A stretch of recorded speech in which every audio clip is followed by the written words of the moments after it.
Hello everyone. In my previous video, I have talked about Macbeth and the important key scenes in Macbeth. Today, I will talk one of the important key scenes in Macbeth, that is the sleepwalking scene which occurs in Act 5, Scene 1. The entire Act 1 is a catastrophe. Here we witness not only the death of Macbeth, but the tragedy of the soul as well. Here we witness that both Macbeth and Lady Macbeth is in a state of loneliness and helpless misery. This sleepwalking scene is critically celebrated in this Shakespearean tragedy. Here we observe that Lady Macbeth is completely guilt-ridden about the crime that she has done previously, and now she is recollecting all the horrific images and impressions of the past while she walks in sleep and talks in sleep. In this scene, we have a doctor and a waiting gentlewoman who observes Lady Macbeth. Lady Macbeth enters the stage with a candle in her hand, and she is seen mumblings about the death of Duncan, Lady Macduff and Banquo. Besides, she also talks in fragmentary manner where the audience can perceive that she is talking about all the heinous crimes she has done in her past. The scene ends with the final commentary of the doctor that no physician can cure Lady Macbeth except the divine can save her from her doom. This scene is particularly important because the entire scene is written in prose. If we look at the other scenes, we'll find that they are written in words. But you see, for an insane mind, it is very difficult to talk in words, which requires imagination as well as intellectual exercise. And in Lady Macbeth's case, where we see that she is gradually descending into madness, it is pretty much difficult for her to speak in words. So, there is use of prose, which is also a natural form of language, where you can express yourself even if it is in fragmentary manner. In this scene, we find Lady Macbeth is suffering from somnambulism. It is a kind of sleepwalking syndrome, which generally arises out of some familial reasons. In Lady Macbeth's case, it is the vicious guilt-shame cycle. She is continuously haunted by her crime of killing King Duncan in her past and allowing her own husband Macbeth to become King of Scotland. So, this is her guilt-ridden mind which keeps haunting her throughout the play.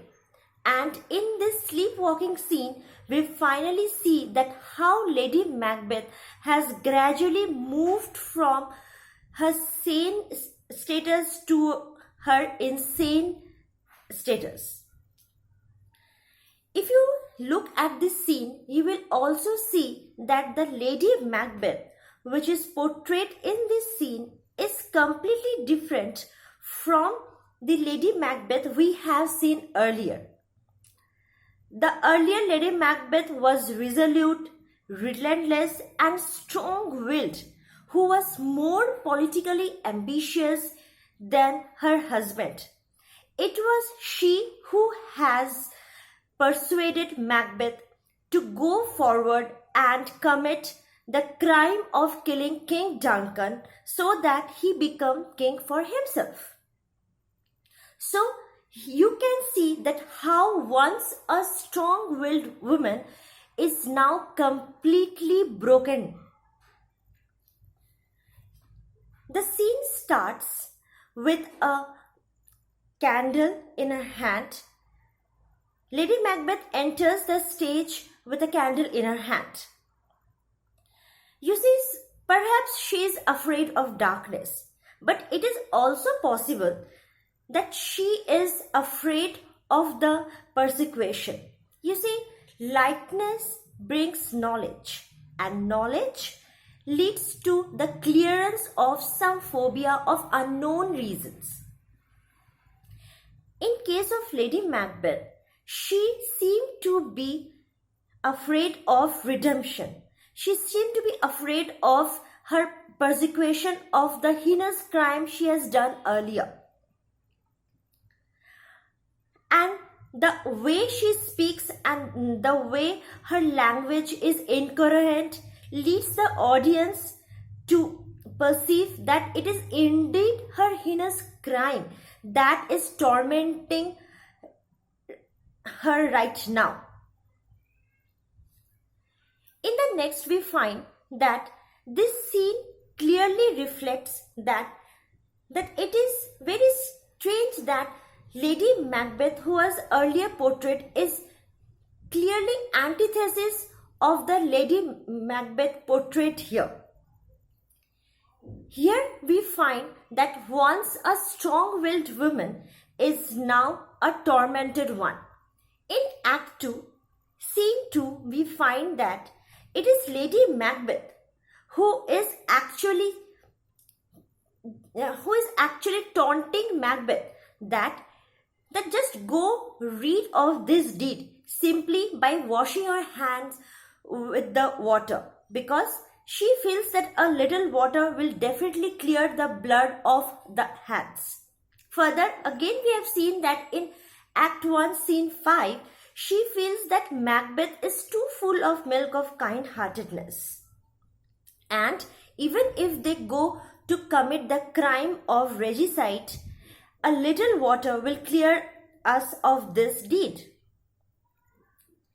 But the irony lies in the fact that Lady Macbeth, who was once very assured of herself that a little water will clear off that act, now is herself obsessed with a small spot of blood in her hand, which she imagines that she is still having after committing the murder of King Duncan.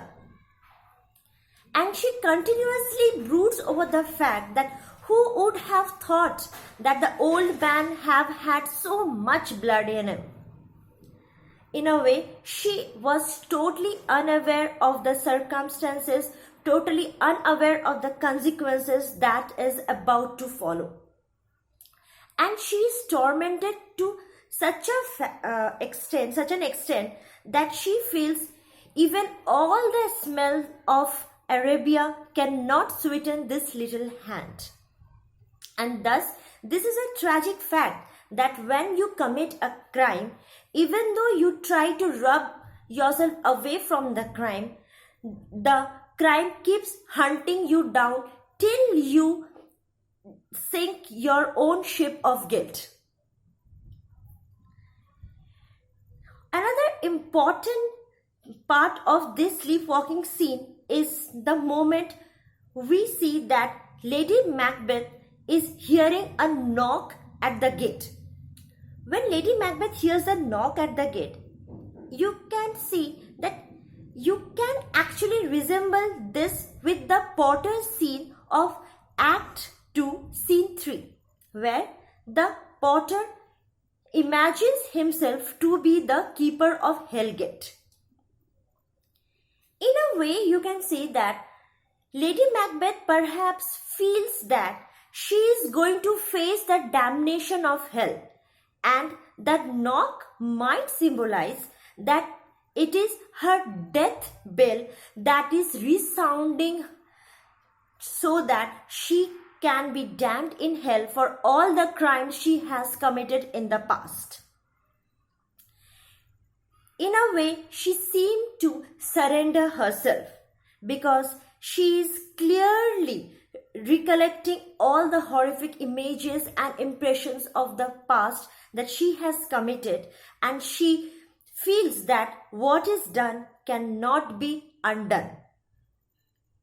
And the moment she goes to bed, one might feel that this is perhaps the final stage of somnambulism, that when you go to bed, you end your sleepwalking stage.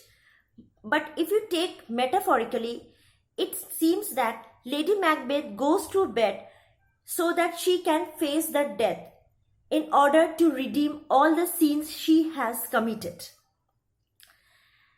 And indeed, the final commentary of the Doctor can put an end to this scene, where he recuperates on the fact that unknown deeds indeed cause unknown troubles, and for infected minds like Lady Macbeth, definitely they sink down in their own ship of guilt. So in this entire scene, you can see that it is completely the world of morality, and the human being who has committed a sin is gradually eaten by his own sense of guilt. And in case of Lady Macbeth, the sense is so strong and so deep rooted in the unconscious that leads to a psychological disorder and ultimately the death of Lady Macbeth. Thank you.